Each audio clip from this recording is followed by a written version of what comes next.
Habarisha umma, sababu nyinyi mnatoa habari, lakini sisi tunaanza kuwa na hizi mifumo website za serikali, halmashauri na taasisi, serikali kuu, serikali za mitaa na taasisi za serikali. Rasi, umesema vizuri lazima tupate ni snapshot. Mtu akiangalia kwenye tovuti ya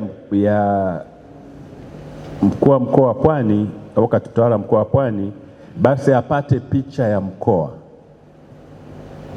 Ndio maana yake. Maana yake ni kwamba hatuna uwezo wa kwenda kila sehemu na kukutana na kuhabarisha kila mwananchi, lakini teknolojia inapoweza kufika, ina maana imetufikisha sisi kule. Kwa hiyo pale ambapo kuna teknolojia, mwananchi anaweza akapata access web page yetu, ina maana awe kama amefika hapa Kibaha jengo hili. Pale ambapo kwenye halmashauri mnazofanyia kazi, kila ambapo mwananchi anaweza akapata access ya website yenu, iwe kama amefika kwenye ofisi za halmashauri kwa kiwango kikubwa.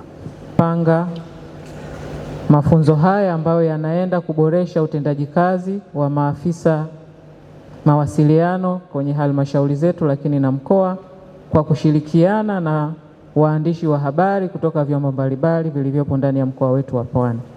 Tunaamini kabisa watakaporejea kwenye maeneo yao ya kazi, tutaanza kuona tija ya mafunzo haya, kwa maana ya kuanza kuingiza takwimu sahihi ili kupunguza usumbufu kwa wananchi, lakini na wadau wanaohitaji kuja kuwekeza kwenye mkoa wetu wa Pwani, kwamba atakapohitaji kujua Rufiji inafananaje, basi anakutana na taarifa zote kwenye tovuti ya halmashauri, jambo ambalo halitamlazimu kufika ofisini kufuatilia taarifa hizo za msingi.